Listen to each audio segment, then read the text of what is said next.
everyone. Welcome back to Stone Cell Homestead. If you're new here, I'm Kim, and today we are going over the Pantry Challenge, Three Rivers Challenge, hosted by Jessica at Three Rivers Homestead. And of course, I will link her channel as well as the hashtag in the description. And we are just going over week 2 of the Pantry Challenge. And first, I want to welcome all the new subscribers. Thank you so much. We are blessed and we are grateful for each and every one of you. And for those that continue to hang out and come and visit my videos. This week was a different type of week for us. We had some weather and it wasn't bad for Northern Indiana. We're right now in some really cold weather. And that always changes my cooking. I am a comfort cooker, so I like comfort meals during the cold, blustery days, and I just tend to cook a little bit different. But I want to go over what we've accomplished so far this week. So I did write it down for you. I always like to do that just so you can see. Plus, it makes me accountable for previous years. I get to go back and compare, as well as my future years of participating in this challenge. So the first thing that I want to say is we tried new recipes. Number one, we did try new recipes, and I tried 4 new ones. The pumpkin spaghetti, which was a shocker to me. It was so delicious. We used some ground turkey out of the freezer, as well as canned pumpkin. And that really, that combination, I always question. But the first recipe I ever tried was a pumpkin sausage pasta from Acre Homestead, and it was really delicious. So I thought, oh, this probably is too. You don't have that acidy taste or background in it. So for me, it was very delicious. I'm not fond of the normal spaghetti, and this really tapped into my appetite. I really did enjoy it. The next thing was a Dutch baby. It's funny because I was watching Lynn at Bucket List Homestead, and she had never heard of a Dutch baby either. Well, I hadn't either up until the past 2 years watching videos. And finally, I did take the plunge and I did try it for breakfast on one day. Actually, it was yesterday, our last day of week 2. My husband and I absolutely thoroughly enjoyed it. It was very tasty. It wasn't like the normal pancake. I'm able to use gluten-free flour in it. It produced that height and the look, I guess, as what I saw on other videos. So it was really delicious. I do not like maple syrup, so you're able to eat it with fruit, and we did really enjoy that. He ate it with maple syrup, and he found it very delicious. The other recipe was a chicken cordon bleu casserole. This is a keeper. We really did enjoy it. I was able to use some canned chicken from it, and we did enjoy it. If my camera is moving back and forth, I do apologize for that. I have one of our kitties down here thinking that she needs to get involved. So if it does move, I do apologize for that. The cottage pie is what many know as a common term, shepherd's pie. It's a cottage pie. It was a mix recipe from a Canadian company called Epicure. And we do like these mixes. They're all gluten-free. They're allergen friendly on most of them. Whatever's in it, they'll tell you, but I know the whole company is gluten-free. And so that was a staple in my pantry to have mixes and things that are. And so the next step was number 2.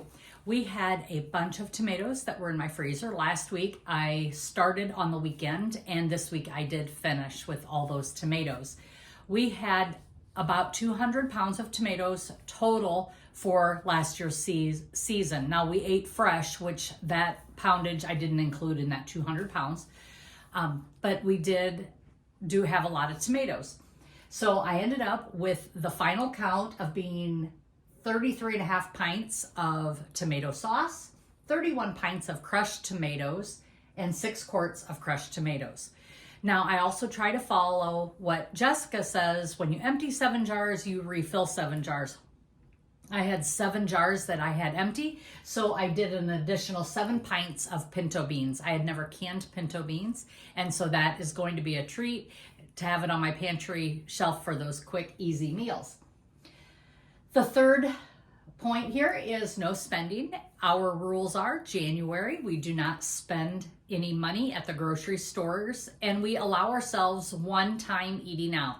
Well, as of the first 2 weeks ending, we have not spent anything at the grocery stores. However, we thought about eating out, but we didn't. So we still have not used our one token of eating out for the month of January. And the final count, I know everybody wants to know, is how many jars have we emptied? We ended up emptying 14 jars for the first 2 weeks of the pantry challenge.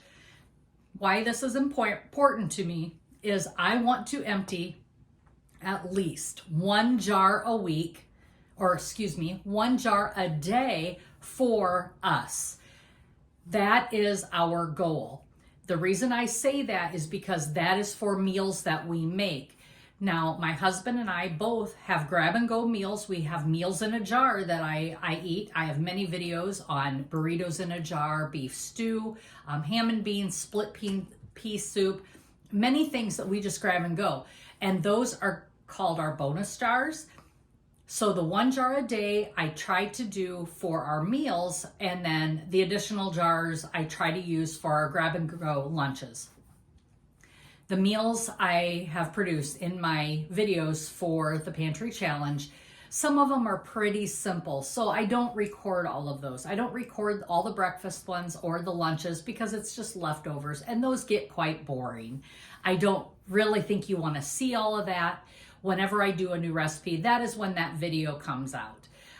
There are a couple videos that I might have put a couple days together, but I just want you to know, just because I'm not having a video, I don't want you to get bored with it.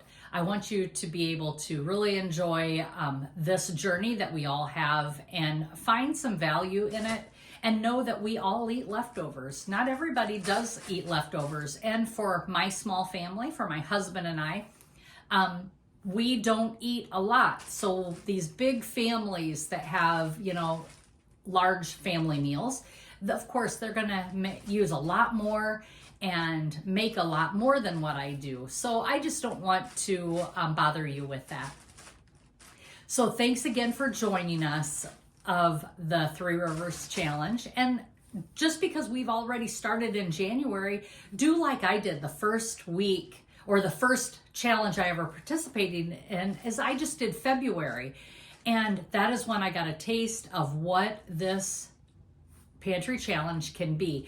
And I think you would really enjoy it. Just try 2 weeks. Maybe it's just 1 week for you to try of a no spend challenge. And we find that that is quite the feat for some people, to not spend anything and to buy and use what's on your pantry for 7 days. And it's not that you're not participating in the whole challenge, but you're just trying it for a week to see what is really possible and how much you can clean out of that pantry for you, that maybe you have these weird items that are stuck in there.